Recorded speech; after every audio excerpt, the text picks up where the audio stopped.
It's the Blue Vote Cafe, a little bit wonkish, a whole lot of fun. I'm David Schellenberg along with Rachel Oyster. We're the co-chairs in Canada's capital region in Ottawa. Hello, Rachel.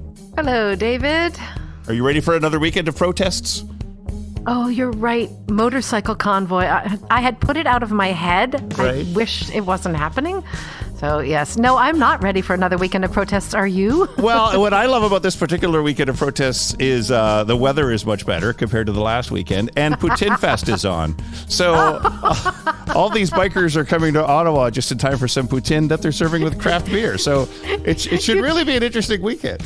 You can go sightsee, poutine in hand. You can go look at all the different motorcycle models. Oh, yes. That's what I will be doing all weekend. David. Who's with us today? Today, we are welcoming Will Bakker, who is the chair of the 2022 DPCA Resolutions Committee. Welcome, Will. Hi, thanks. It's great to be with you. Thanks for everything you're doing for Democrats Abroad. It's great to hear your voices again. Thank you. It's lovely to be in conversation with you. Yes. Looking forward to digging in on resolutions. Yes, and actually chatting in person one of these days. Yes, someday. Boy, this is 3 meetings in a row now that we're having virtually? I think so. Yeah. I want to say 4, but I don't want to stop and count. No. So, Will, we usually start with a standard question, which is, where do you vote? Which state do you vote out of? And where are you now? And what brought you to where you are or keeps you there? Oh, great. Sure. So I vote in Illinois, in actually the northern suburbs of Illinois, Lake County, for those who are familiar with it. That's the last place I lived before I moved abroad. And I moved abroad with my lovely wife, Anita, who has what we might call the real job in the family. I've been following her for more than 10 years now. And so she got a really good job here in Luxembourg, in the finance industry. Surprise, surprise. That's what we're known for, and for good reason. And I went along, and Democrats Abroad is one of the many things that I've done over the years from Luxembourg, as what I know in some places is called a trailing spouse. Yes. I guess technically I'm a trailing spouse as well. I don't know that I'd heard that term before. Oh, really? Yeah. So were you in Democrats Abroad before Luxembourg, or is this just sort of your latest stop around the world with DA? Well, yeah, it's not so glamorous. We spent 2 years in Ireland and then came here and sort of settled down. So I've been here for more than 10 years. And I actually, I'll give you a short version of the origin story. I decided that the best way for me to get settled in Luxembourg was actually to join an American group. I had tried going native in Ireland. It didn't work out so well. So I joined all of them. I joined the American Women's Club, and I helped them paint their clubhouse. And then they told me that I couldn't join because I was a man. And so that left me a little bit miffed. Yeah. But I was a Democrat. I voted Democrat for sure. And I had been glancingly involved in the Democratic Party, but really the reason why I joined was the people in Democrats Abroad Luxembourg were just the nicest and most interesting people. I went to their 4th of July, got to know them, as socially rather than through political activity. And then after that, it was just sort of the rolling, accumulating ball of experiences that a lot of us are familiar with in DA, getting to know more people. A really big thing was when a younger DA leader in Germany just sent me an email out of the blue, and she said, "Hey, I've never been to Luxembourg. I'd like to crash on your couch." And I had heard of couch surfing, but I'm a little old to have caught that trend. Yeah. And she showed up, and then all of a sudden I found myself going to DA Germany events across the border and meeting new people. And, so it was great. Lovely. Yes, I've had people from DA crashing at my place too. So I agree. And it's usually them inviting themselves in as opposed to me offering it up. Well, I hope it's always worked out for you as pleasantly as it has for me. Yes, it has actually. That's wonderful. And so now you find yourself as the chair of the Resolutions Committee. What led you to that position? Well, I mean, I would like to take a moment and acknowledge Susan Vaillant from DA France. She's down in Strasbourg, and I met her at one of my first global meetings. And so I don't remember who, but they were talking about needing a secretary for the resolutions committee. And I had never been to a global meeting before. And somebody I just met basically elbowed me in the ribs and said, the secretaries have all the power. So I was still hesitant, but nobody else put up their hand. And so afterwards, I think I went to Susan and said, like, I don't know what I'm doing, but I'd be happy to be secretary. And she said, oh, none of us know what we're doing. And so, I mean, it was 10 years of working with Susan, and she really built a lot of the structures and the processes that we are working with this year. And I think we will for a long time into the future. She really built the resolutions committee into what it is. And she's still on the committee, but I just wanted to make sure to acknowledge that she was the chair for more than 10 years. And I was the secretary for part of that. And I learned everything from her. So wow. I definitely want to acknowledge that. And also just give that as an example of, I mean, DA is so great. I was in a union before, and unions are great too, but Democrats abroad, it was astonishing how quickly you're entrusted with, real serious responsibility. Oh, we've noticed. Yes, if you stick your head up at all, you get sucked into all sorts of incredible and wonderful experiences for sure. Right. Which takes us to the meat of this edition of the podcast. What on earth is a resolutions committee do?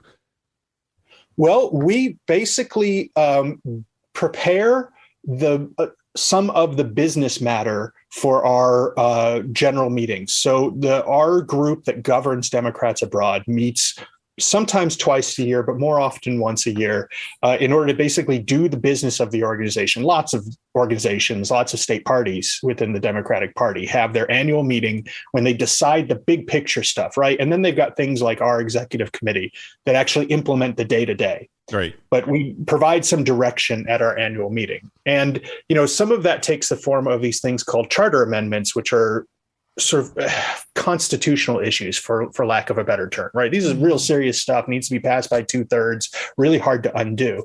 Mm-hmm. But then there's a whole lot of other things where Democrats abroad needs to take a position or change a direction or something like that. And we have a super small d democratic way of doing that. Basically, if you're part of this group called the DPCA, that means automatically in the DPCA, you're going to be in one of these elected positions. You've been elected by something, maybe your country committee, maybe DA members in a given region, something like that.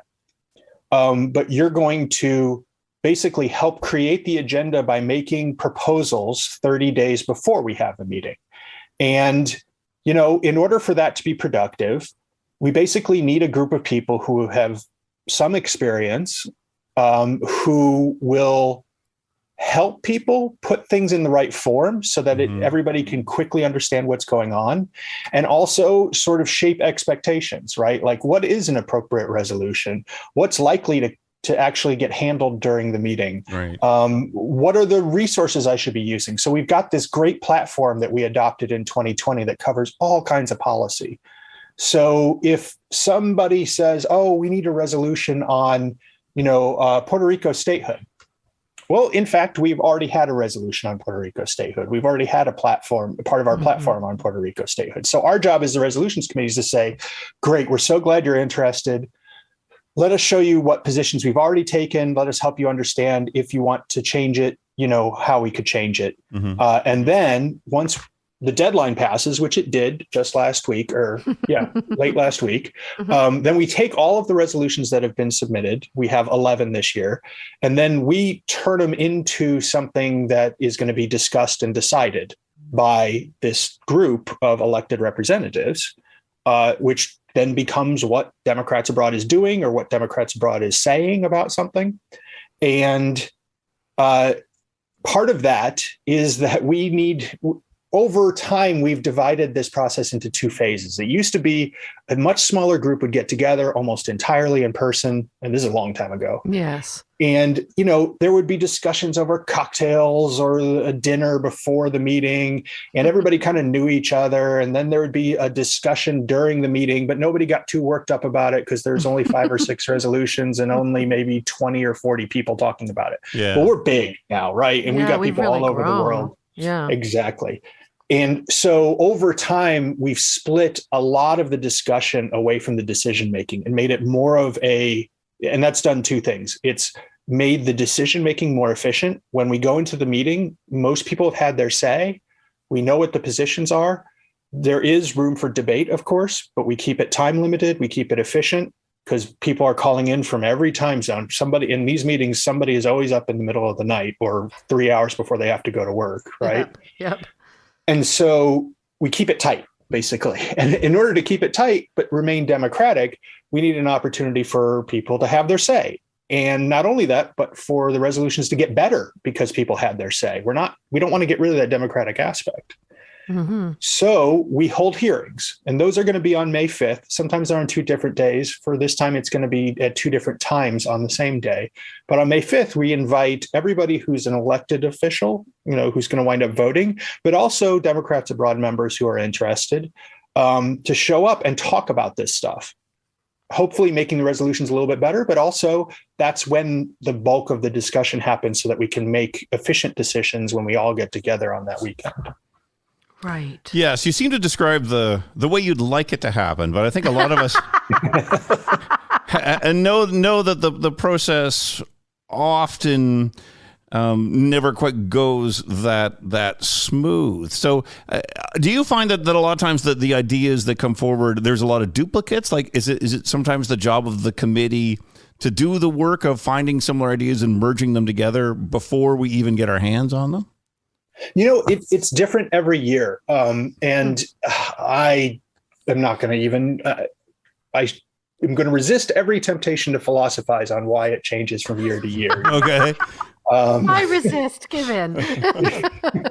But I'm sure I could be tempted into it, but I refuse. And I'm sure a lot of it's just the state of the world at that moment. Like this.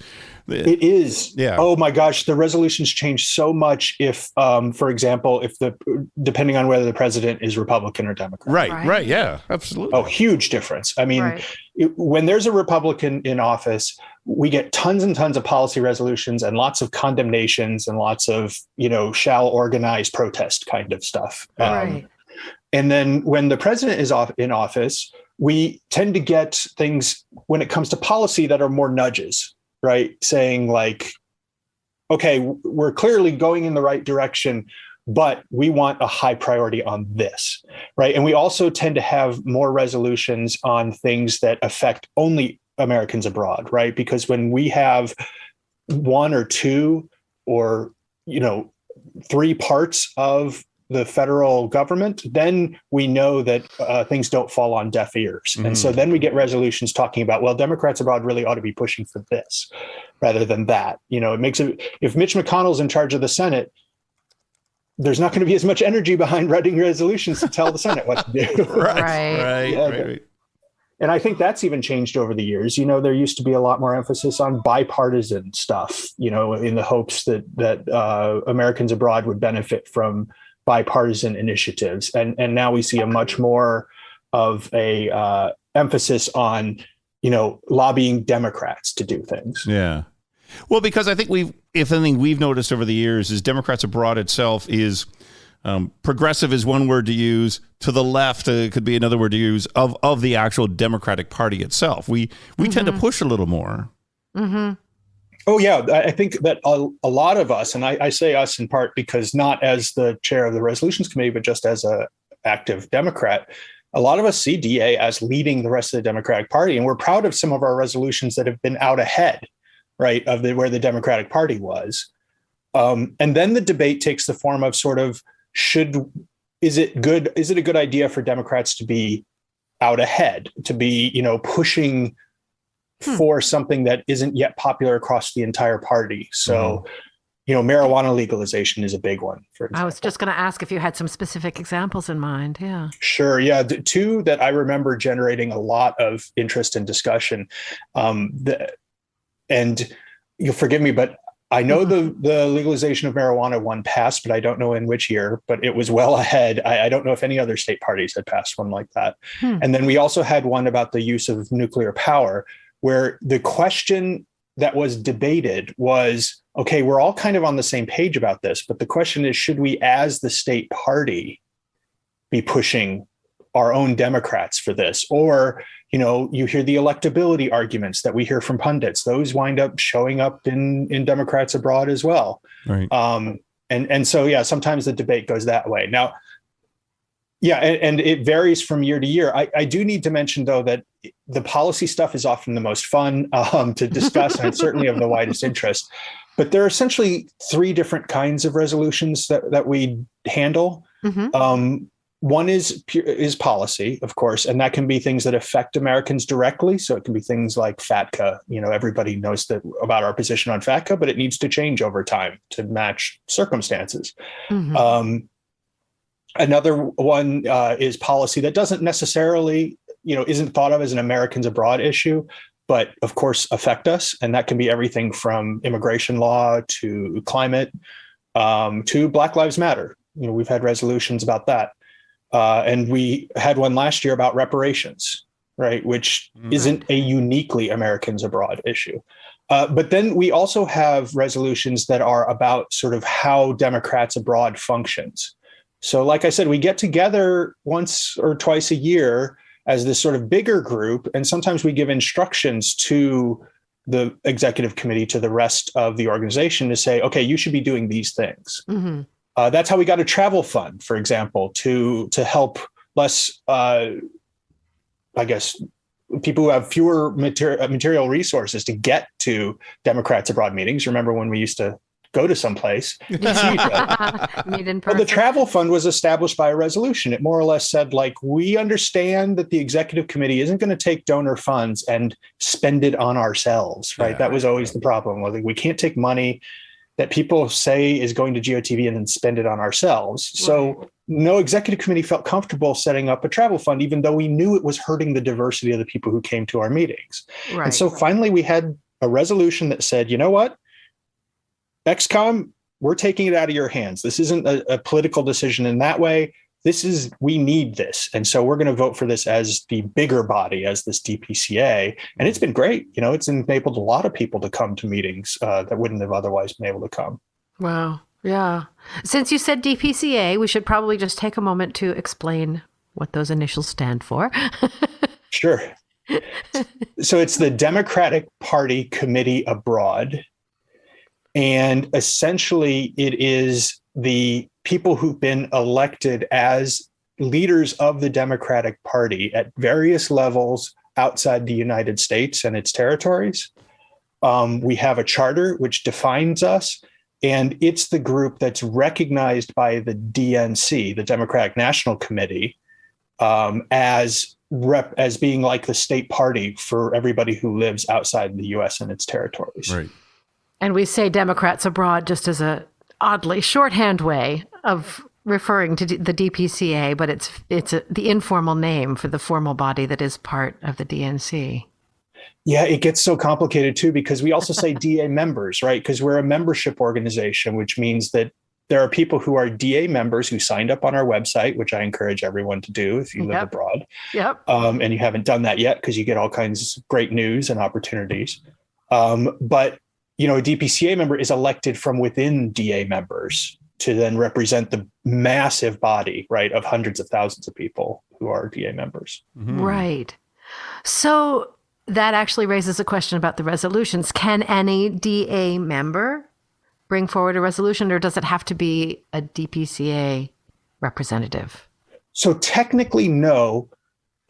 No, if you're just a member of DA, if all you've done is filled out that form on our website, that doesn't give you the right to introduce a resolution. Now, mm-hmm. in fact, many of our resolutions have been written and introduced, so to speak, by someone who wasn't a DPCA member. And that's in part because we have a culture where it's pretty easy to ask a DPCA member to sponsor your resolution. Mm-hmm. And most people know at least one DPCA member, or they can find it on the website, right? Because if you're in a country committee, your chair, that's a DPCA member. Right. Yeah. So, we've talked about our platform process every 4 years is extremely wide open and gives, any DA member can go everywhere from writing an entire plank by themselves to just sort of expressing approval or disapproval of a proposed plank. And there's always been proposals to make our resolutions a bit more open as well. But for the time being, and that's in our charter, that it has to be a DPCA member who actually submits it. But yes, you could do it in concert. A DA member could do it in concert with a DPCA. Yeah, for sure. member. Oh, yeah. They were so motivated. Yeah, interesting. Yeah. And what kind of resolutions? Now we are recording this. We have to be clear on, where are we? April 26th. Yeah. And the world might change by the time somebody hears this. Sure. Which is just kind of the nature of us having this conversation, at least in this particular moment in time. But as you said, the global meeting is coming up. So what are some of the resolutions that we will be discussing at the next global meeting? Sure. So the resolutions had to be submitted by the 21st, and we'll actually publish the draft texts. So before those hearings, when people get a chance to approve them, the draft texts, we'll publish those by Friday, April 29th. Right now we have 11. And just to give you an idea of some of the range, there is one of the third type that I actually forgot to mention, which is a memorial resolution. So inspired in part by other state parties and by the DNC, we have memorial resolutions to honor people who have been DA leaders who have passed on, especially recently. This is a way to record their effect on Democrats abroad and honor them in the meeting. And then, of course, we keep these records for as long as we can. And so we do have one memorial resolution out of Democrats Abroad France for Jim Christensen, who is a longtime activist there.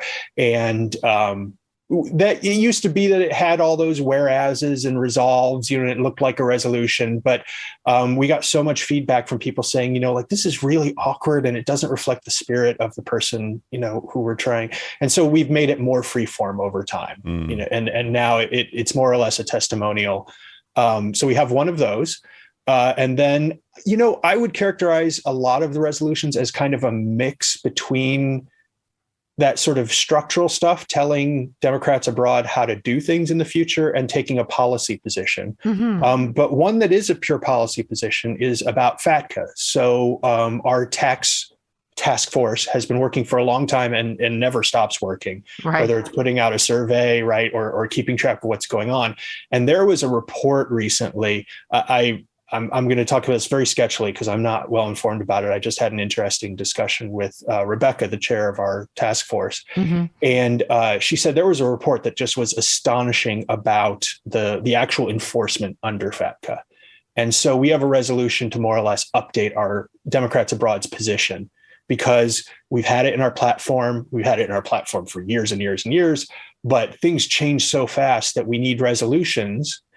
And then once those resolutions are adopted, that becomes, Democrats Abroad's official stance. And anybody from a chapter chair in Vancouver all the way to the international chair can be fully confident that, like, when I say this about FATCA, when I say, FATCA must go, or when I say, FATCA must be reformed, for example, two different things you can say about it. I can point at something and say, yes, I do speak for Democrats Abroad on this. Right. So we're going to hear a lot about FATCA. One that's a little bit more, well, here, let me give you an example. So every 4 years, we select delegates, and they go to that big party for the nomination of the presidential and vice presidential candidates. And they also set a lot of rules for the Democratic Party every 4 years. And when we elect those Democrats, we place a priority, not a quota system or anything like that, but we place a priority on sending people from Democrats abroad who belong to historically underrepresented groups. And we get guidelines from, Washington, D.C., from the Rules and I think it's the Rules and Bylaws Committee of the DNC on what those historically underrepresented groups are. Well, the Veterans and Military Families Caucus says, we've never been included in that list. Right. Yeah. So they have a resolution more or less saying, like, okay, when it comes time for us to write our plan about how we're going to pick the people who go to that convention and who set the rules for the future, we're going to say veterans and military families should be considered in that priority list. Yes. And so the resolution explains why that's important. It goes into more detail than just but it's very well written. But they're not an obviously historically underrepresented group. I've never heard them characterized as such.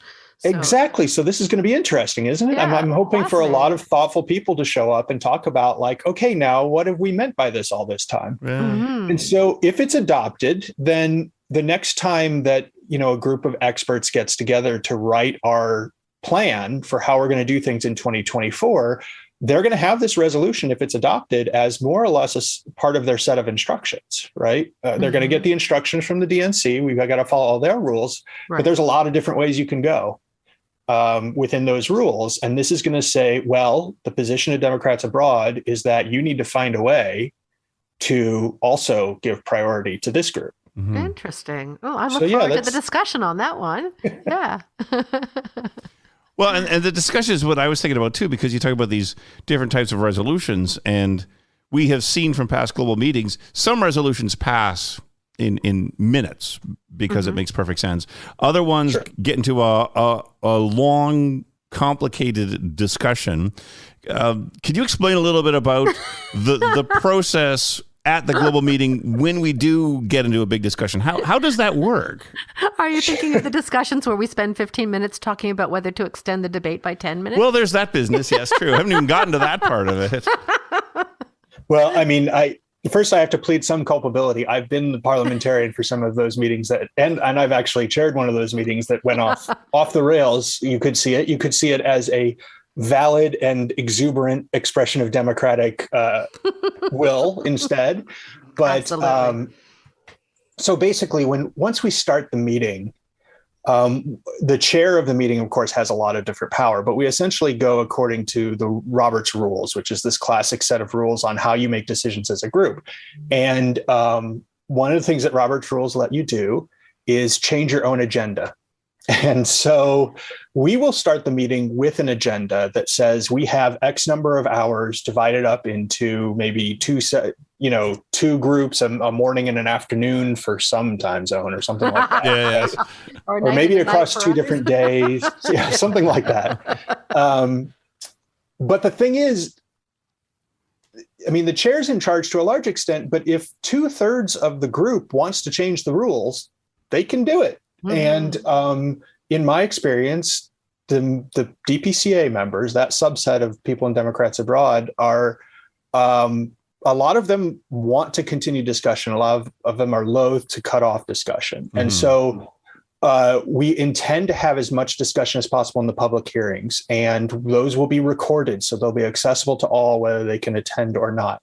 But as you mentioned, there are some resolutions where no matter how much discussion comes ahead of time, on chat forums, on informal, on formal, when it comes to the meeting, enough people think we still have things to work out that we need to talk through. Yes. That we wind up needing more time, in the view of enough people that some of us are, frustrated and infuriated by it. But then we take one of these votes and it turns out, yep, 2/3 of us want to keep talking for, another hour or another 15 minutes or Mm-hmm. what have you. Mm-hmm.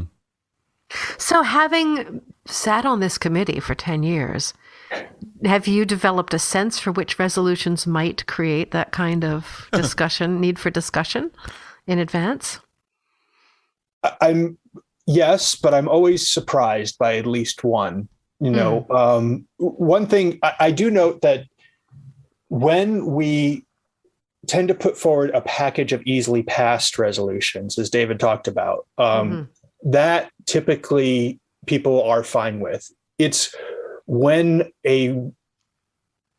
things tend to take time, when there's a resolution that people want to support the individual who brought forth the resolution, or like the idea of the resolution, but just don't want it attached to Democrats Abroad's name, or don't want to implement it in the exact way mentioned in the resolution. Right. Mm-hmm. Right. Then we tend to start talking around in circles a lot, and avoiding taking a vote even sometimes.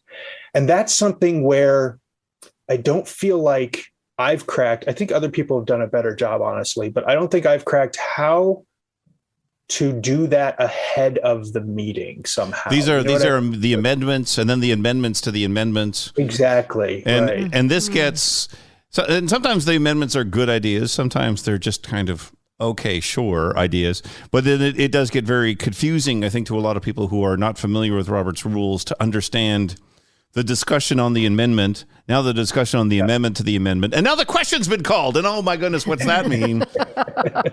And then there's a point of order, but you can't do a point of order now because the question's been called. And so there's a fair amount of prep work that a lot of people have to do before going into these meetings just to understand the rules.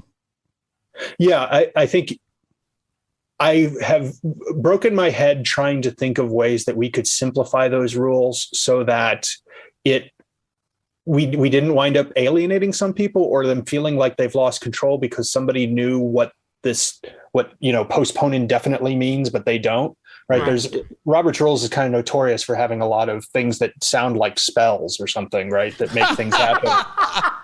And then something happens and and there's always a subset of people who are left going like, well, wait a minute, what just happened? Right. Yes. When something suddenly passes, when you ask for, and we see this every now and then, we see this in DC every now and then too. We just saw this with the daylight saving time amendment. Oh my goodness. That was amazing. Wasn't it? Oh my God. Yes. Where you just ask for consent, and if people don't understand what's going on exactly, all of a sudden it's passed, and everybody kind of wonders what happened. This was supposed to have been a big 3-day debate, and it's gone. Yeah, including the people who voted for it. Yeah. Didn't realize that they had done that. Yeah, I don't know whether to be, to take heart in the fact that it happens in the Senate or to be very, very worried that these things happen in the Senate as well. We have an imperfect system, in other words. Well, we're imperfect people. So. But what it comes down to is, I mean, if you can simplify it, but you honestly, I can't figure out a way to simplify it without taking away some of that small d democratic aspect of it, right? Without it becoming a rubber stamp situation. Because, okay, so you take away the ability to make one of these weird motions, but then every single one of those exists for a reason. It exists because somebody wants to stop and think for a minute, or it exists because somebody really does have a better idea, or it exists because really the group should be able to say, you know what, we've heard enough and move forward. Mm-hmm. So for all of those motions, there's also a certain amount of freedom for the group as a whole. And I agree it's imperfect, but, simplifying it, the efficiency always comes at the cost of the democracy. Exactly. Yeah. Yeah. Well, okay, and I mean, go ahead. Go ahead. No, you go ahead, and then I'll bring my thought forward after that. I mean, there can be such a thing as too much democracy in a situation where you only have so many hours and where at least a half of the people involved are either at, 3 a.m. or some other ungodly time. So believe me, I do believe that we should occasionally cut these things short, and we should respect our agenda as we put it forward as much as possible. And a lot of the work that we're going to be doing over the next 2 weeks is trying to make it as efficient as possible to make these decisions, trying to make sure everybody feels like they've been heard and that the good ideas have already been incorporated when we arrive at the meeting. That's the ideal. That's awesome. And you've put another question in my head, but what I was going to say actually fits in with that. Speaking as someone whose only resolution fell to the floor, such a... I love the term because you have to say, what does that mean? And what it meant was we ran out of time to discuss, and it never came forward. Then we ran it over on our way out. I ran it over on our way out, and I couldn't revive the poor little thing. Maybe it'll come back in the future. But anyway, this is a good question to put to somebody who's been on this committee for a decade. Have we ever had a DA meeting in your experience when all the resolutions that were brought forward got considered? Never, unless that was the express point of the meeting. So we have had a few sort of clean them up second meetings, right? Where we did that, and we had one experiment in not holding a meeting at all, having no discussion, but instead just voting on the resolutions as offered, and that was widely considered to not have good results. And so we haven't really tried that again. That experiment in sort of. Basically, we discovered that discussion is important. And that's part of the reason why some resolutions we just don't get to. And so the order in which we consider the resolutions is really important, as you've discovered, Rachel. Yeah. In part because we pretty much know that we're not going to get to all of them. Now, I have to say that our international chair, Candace, has wanted to be she would say, more transparent, more straightforward about setting expectations when it comes to this. And in the past, the thing has been, oh, if we'll have time, we'll get to it. Right. So don't worry, we might have time. I think that, and I think that it's for those of us who are actually setting up the agenda, occasionally it was clear that we weren't going to have time. Right. And so some people who submitted resolutions sometimes felt a little yanked around. And we're trying to minimize that this time around. That's wonderful. I'm wondering if how things have changed. I know Democrats Abroad itself changed representation. I'm not sure quite how to put this, but we increased the number of people in those meetings by changing how companies are represented. So did you see a big change when the number of people in the room expanded? I have to say, I haven't been on the resolutions committee continuously, and part of that expansion happened while I had other roles in Democrats Abroad. So I do have to say that I don't have that much. I didn't sort of see the change as it happened. But coming back to the resolutions committee after a little while, I have to say, you would have expected that when you increase the number of representatives by, let's say, tripling them, which isn't far from what we've done, right. You would have tripled the number of resolutions, but that really hasn't proven to be the case. David asked about what do you see year on year? And I would say the variations between years are a lot bigger than sort of an overall trend. That a lot of it has to do with the mood of the organization and of the political climate in general.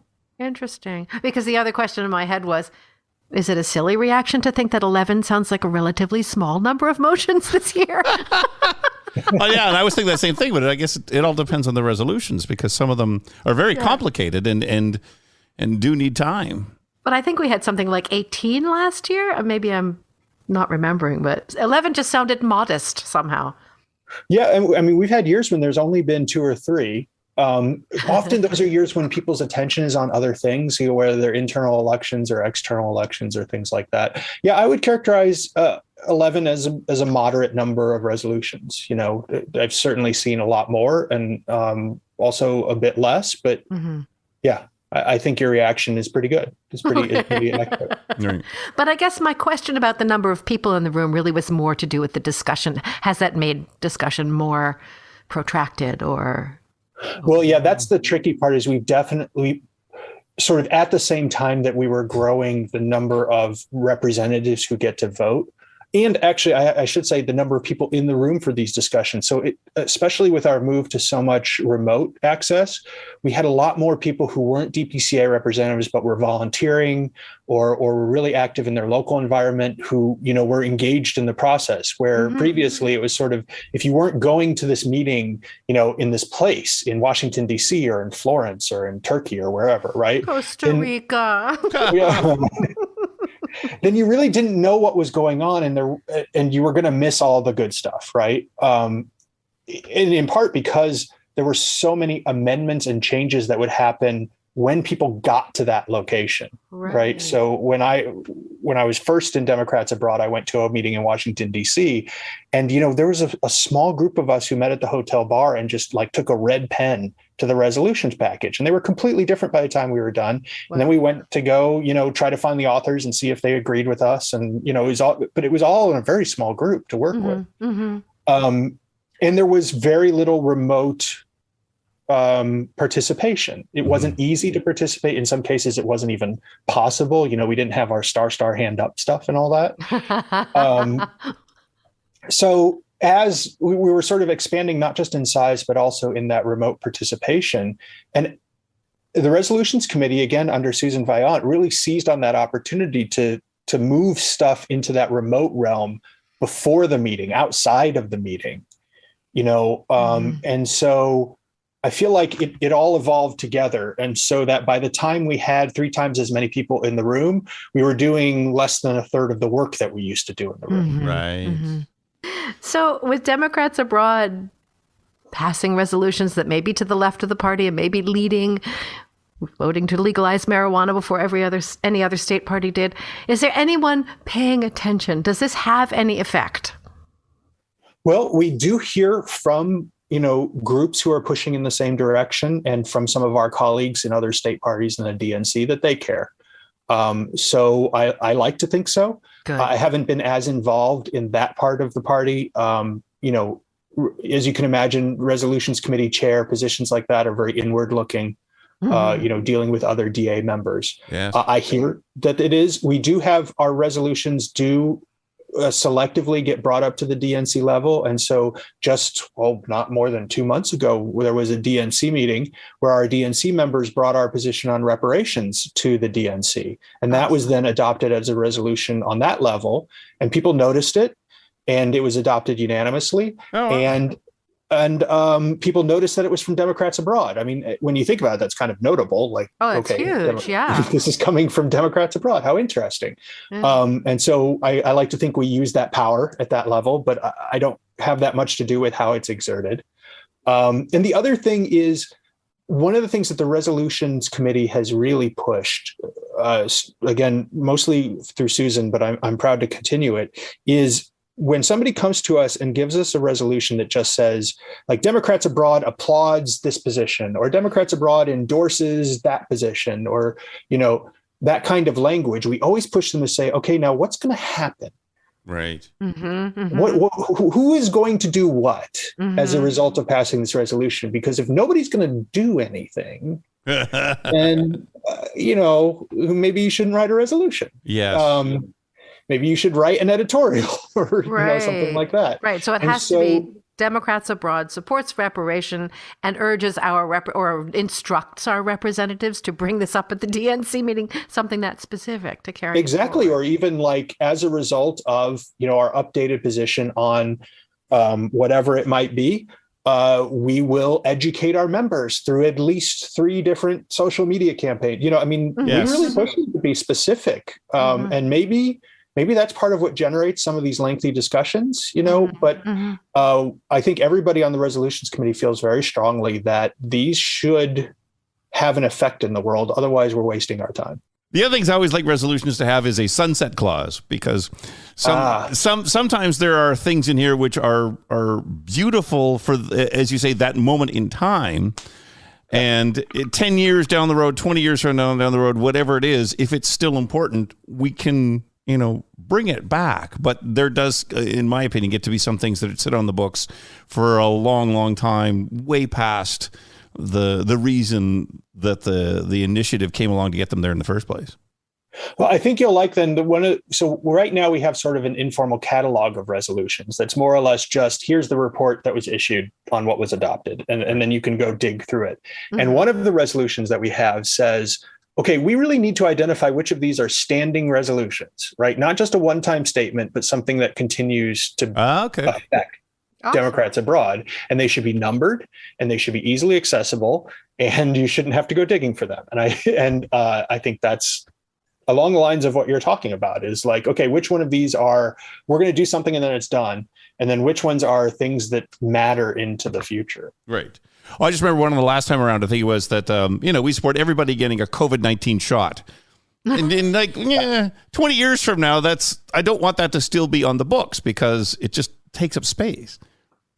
On the other hand, there's a lot of people who are very proud of having co-sponsored or written that and having had that opinion at that time. And I know that, we need to keep those things on the books. For example, there was a question at one time about whether Democrats abroad had been supporting residency-based taxation. Right. There were some scurrilous rumors and slander out there that Democrats abroad maybe was a fan of citizenship-based taxation at one time, at least.